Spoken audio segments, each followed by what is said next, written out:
السلام عليكم ورحمة الله وبركاته. ايه كمية الكره دي يا اهلي من جميع الاندية العربية اتجاهك؟ ليه اما بتروح السودان اعتداء على الاهلي واعتداء على علي لطفي؟ ليه اما رحنا على تونس اعتداء على اتوبيس الاهلي واعتداء على هشام محمد؟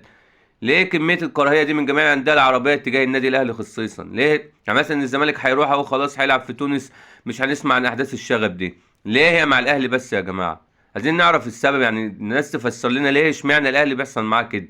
ليه اما الترجي عمره ما يروح مع اي نادي غير باستثناء الاهلي ما بيعملوش معاه مشاكل؟ ليش معنى الهلال الاهلي بس بيعمل معاه المشاكل دي؟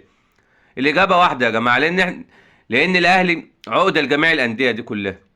هبدلك باخر حاجه الهلال السوداني. الهلال السوداني ده اول بطوله كان هياخدها المفروض 1987، كان النهائي قدام الاهلي وخسرها قدام الاهلي المصري. فطبيعي ان انت عامل لجميع الانديه دي كلها عقده. الترجي التونسي شوف انت واخد منه كام بطوله. عشان كده في 2018 اعتدوا على هشام محمد في النهائي المشهور 3-0.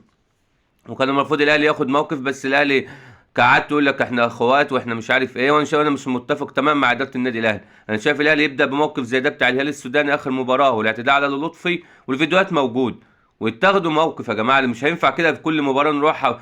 يعني بعد كده هيعمل في النهايه، كان الهلال يعمل معانا ايه؟ اما في مباراه في دوري مجموعات في اول مباراه لينا بيعملوا معانا كده، لما مباراه في مباراه مصريه كان الهلال ده عمل ايه مع النادي الاهلي؟ لازم رايي ان النادي الاهلي ياخد موقف. طب ما مش عاملين حساب للعروبه والاخويه، انا شايف النادي الاهلي لازم ياخد موقف.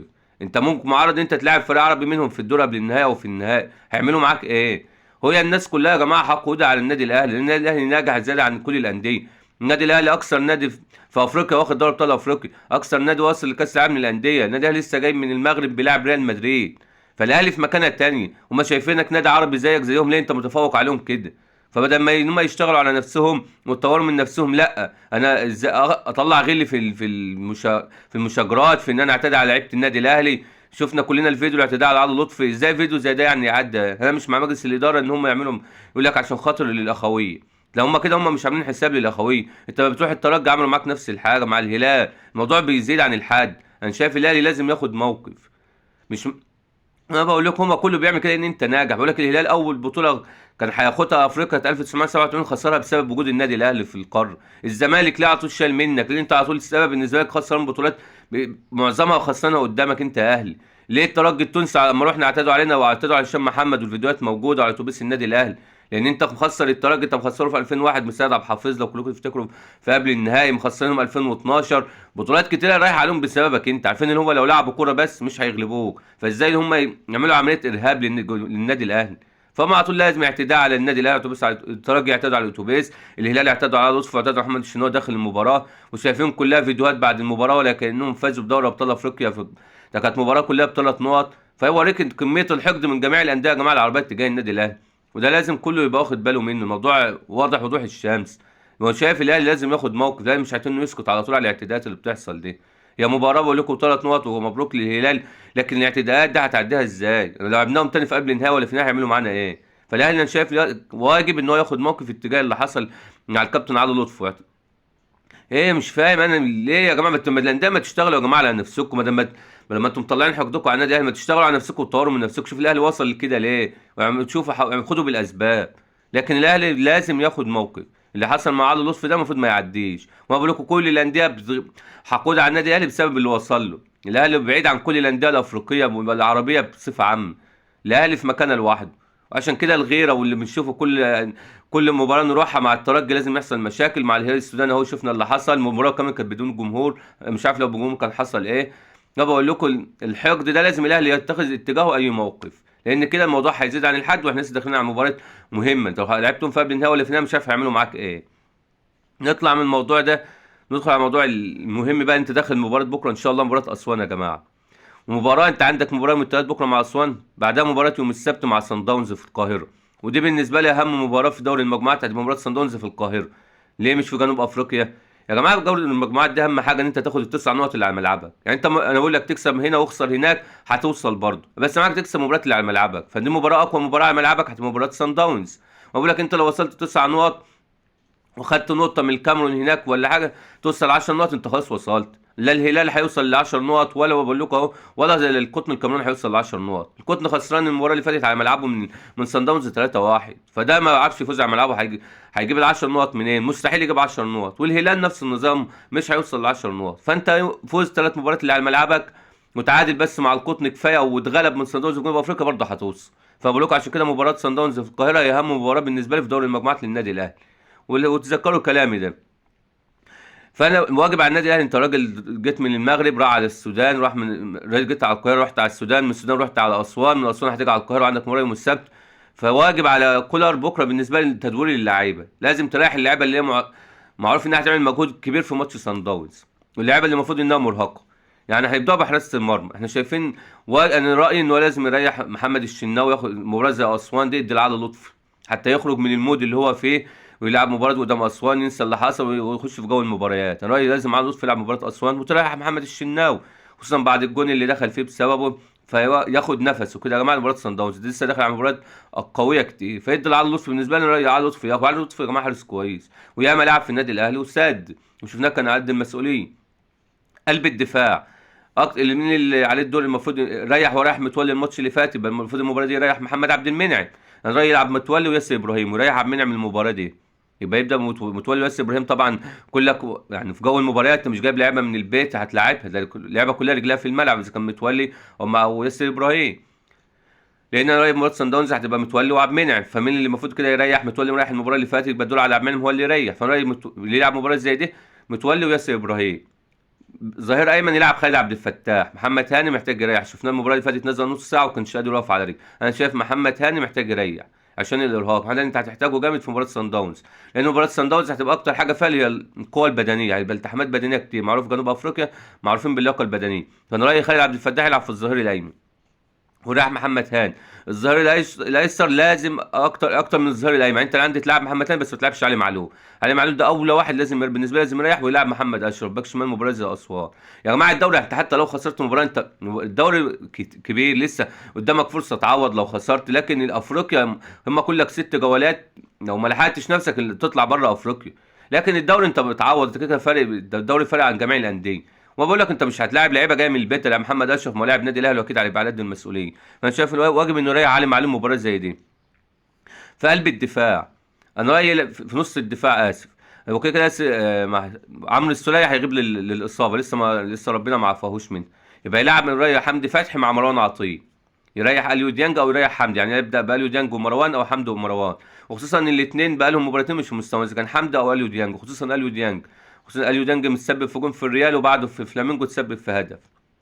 وانا رايي ان اللي في اليو ديانج ده بسبب العروض اللي جايه له من بشكتاش ومشغول بيها، لان ما حصلوش الهبوط في المستوى ده غير بعد ما سمعنا عن العروض، وان الاهلي عايز يبدله بموليكا اللاعب اللي عايزين يجيبوه من بشكتاش، فاللاعب مشغول. فانا رايي ان هو اول واحد يريح مباراه زي دي هو اليو ديانج، تلعب مثلا حمدي فتحي بحيث واحد رجله في الملعب مع مروان عطيه، وتلعب قدامهم القندوس اللي جميع الجمهور متوسم له خير بامانه، ادى مباراه ولا اروع. في نص ساعه لعبها بان لمسته لاعب حريف، ان شاء الله هيبقى، بقول لكم هيبقى من اعمده النادي الاهلي.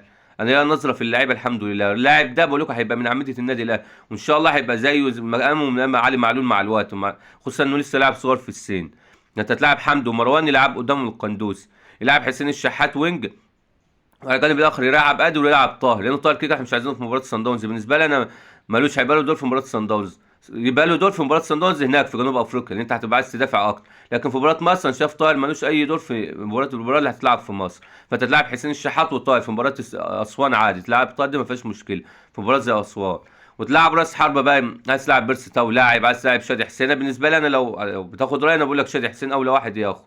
محمد شريف خد فرص كتير وشايفينه مش عارف يثبت نفسه في المكان، يا اما تلعب بيرسي تاو يا اما تلعب شادي حسين. بالنسبه لي لعبت محمد شريف مش هيبقى معاه، انا رايي هو شادي حسين اول واحد يلعب، ولو مش شادي حسين يبقى بيرسي تاو. فتبقى تشكيله بالنسبه لي تاني بقى لطفي حراسه المرمى، يلعب قدامه بمتولي وياسر ابراهيم، على يمينه خالد عبد الفتاح، على شماله محمد اشرف، اتنين نص دفاع مروان عطيه وحمدي فتحي، يلعب قدامهم القندوس، على يمينه حسين الشحات وعلى شماله طاهر، وراس حربة شادي حسين. ده بالنسبه لي انا رايي الشخصي.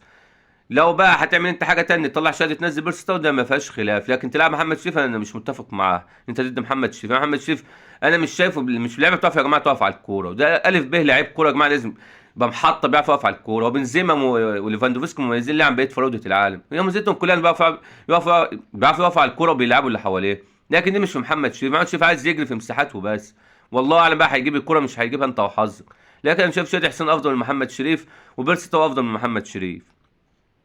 وده يا جماعه في العالم كله بيعملوها، لما بيبقى مضغوطين بيلاقي في مباراه ممكن تلاقي ارسنال مريح جماعه اللعيبه، مان سيتي بنشوفه كتير ياما بتلاقي مريح نص الفريق. يعني دي مش حاجه غريبه ما بنفتوش يعني، لا، العالم كله بيعمل كده. انت عندك مباراه بقول لك جاي من السفريات، وعندك مباراه يوم السبت مع سان داونز، هي المباراه الاقوى ليك. لان طبيعي يعني اسهل لك انت تفوز على سان داونز في مصر ولا تفوز في جنوب افريقيا. فوز اول مباراتك اللي في مصر، وفريق جاي لك هو فاز المباراتين بتوعه، فهو جاي لك بروح المعنويه عاليه، فهيبقى عايز يخلص عليك. وبالنسبه له مصلحه ان الاهلي يطلع من مجموعات، لانه بعد كده ما يقابلكش ما يبقاش في سكته تاني. ففي مصلحه سان داونز ان انت تطلع، ان انت النادي اللي عامل عقده لجميع انديه افريقيا. فبالنسبه له ولو الاهلي طلع هيقتل نفسه ان هو طلع عليها من بطوله افريقيا، فانت لازم تفوز على الاقل بماتشك اللي في مصر. بقول لكم حتى لو خسر المباراه اللي في جنوب افريقيا، انت قدامك لسه ماتشين تاني على ملعبك، تفوزهم تبقى 9 نقط، لو اتعادلت حتى مع الكاميرون هتوصل. فبقول لكم اهم مباراه للاهلي واقوى اصعب مباراه الاهلي في مصر، مباراه جنوب سان داونز في مصر يوم السبت. فانت شايف اي لاعب مرهق لازم تريحه في مباراه اسوان، لان بقول لك الدوري طويل، بقول لك مش هتنزل لعيبه مش على قد الثقه. انا بقول لك خالد عبد الفتاح لعب اكتر مباراه وثبت نفسه، محمد اشرف ثبت نفسه. يدي اللعيبه القندوس شفناه من اللمسات وانت مش يعني بتدي اللعيبه دي فرص، وما تديش مباراه زي دي وانت مزنوق هتدي لهم امتى؟ فانا شايف التشكيله المثاليه للنادي الاهلي مباراه زي بكره، خصوصا انت عندك مباراه يوم السبت خلاص مع سان داونز، هي المباراه الاقوى ليك اللي هتكمل عليها، يا اما تديك الثقه وتكمل وتعمل زي كل موسم وتوصل لدور الثمانيه وان شاء الله ربنا يكرمك وتاخد البطوله، يا اما تطلع من افريقيا. بالتالي لو ما فزتش مباراه سان داونز هيبقى موقف الاهلي صعب ان هو يكمل في بطوله افريقيا. انت المباراه اللي بعدها هتلاعب القطن الكاميروني في مصر، بعدها هتروح للصن داونز في جنوب افريقيا، فالعمليه كده هتسحب. فانت اهم مباراه للاهلي هي صن داونز في جنوب اللي هي في القاهره يوم السبت اللي جاي. فلازم بكره كولر يريح اللعيبه اللي هي مش عارفين انها مرهقه. الاهلي سافر سفرات كتير الفتره اللي فاتت، وان شاء الله بالتوفيق للنادي الاهلي، وانا واثق ان شاء الله الاهلي هيعدي المرحله الصعبه دي. الحاجه اللي حابب انهي بقى يا جماعه، المنتخب الناشئين امبارح اتبدأوا مشوار في بطوله افريقيا اللي هتصعدنا لكاس العالم ان شاء الله بتعادل مع موزمبيق. وموزمبيق ده كان المفروض اسهل منتخب لنا في دوري المجموعات في المجموعات. لسه عندك منتخبين تانيين السنغال ونيجيريا، والسنغال فازت على نيجيريا فتصدرت المجموعه، فدي كانت المفروض اسهل مباراه للمنتخب. فالمنتخب صعبها على نفسه امبارح بالتعادل مع موزمبيق. وبامانه يا جماعه المنتخب كدفاعيا لعيبه فيه كويسه، لكن شايف كهجوميا الاهلي الخامات اللي فيه مش مبشره، مش الحاجه اللي انت تبسطك. يعني مع احترام رأفت خليل ومن لاعب الزملكاوي ايشو او ايه، مش الاثنين لعيبه مش يا جماعه مش الاجنحه اللي هي الموهوبه. يعني ده رأفت خليل ده اصلا باك شمال، وحتى ككورته مش الفاز مش المراوغ العالي. المنتخب انا شايفه عن نفسه ما اتبسطتش منه، انا اتمنى ان هو اللي نشوفه افضل المباراه اللي جايه. لكن اداء دفاع ان شاء الله واثق المنتخب ده جاي. مصطفى مخلوف في حراسه المرمى، لا اولا ستايله مبشر جدا، وان شاء الله هيبقى خليفه محمد الشناوي. انا بقول لكم اهو افتكروا كلامي ده. مصطفى مخلوف، عندك عمر فايد، عندك عبد الرحمن رشدان، عندك لعيبه في قلب الدفاع يعني ان شاء الله تسيد. يعني بقول لك المنتخب كدفاعيا انا مش قلقان عليه، بس هجوميا ما عندكش لاعب اللي يجيب جون بالسهوله بالصعوبه. هتجيب الجون بالصعوبه في الفتره اللي جايه. انت عندك السنغال اللي شفتوه امبارح منتخب مرعب. بقول لك اهو السنغال هيلعب كوره على المنتخب. فوزنا اتغلبنا، بس بقول لك السنغال واحد في ماتش المنتخب السنغال هتلعب كوره علينا، وتتذكروا كلامي ده. السنغال منتخب فيه لعيبه كوره اعلى من مصر. لازم يا جماعه ما تضحكوش على نفسنا. المنتخب اللعيبه اللي فيه مش مبشره.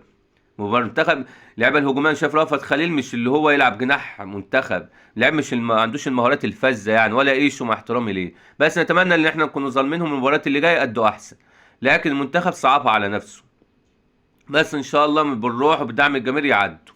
وان شاء الله المباراه الجايه المباراه اللي جايه هتبقى مع نيجيريا، ان شاء الله نكسبها عشان نسهلها شويه على نفسنا، وبياخدوا افضل توالد برضه هيصعدوا. فانت على الاقل فوز مباراه نيجيريا اللي جايه دي، والسنغال لكل حدث حديث. ومع المنتخب الناشئين اكون نهايه حالاتي. بس يا جماعه اللي اتفرج عليا يضغط اشتراك ويفعل الجرس. السلام عليكم ورحمه الله وبركاته.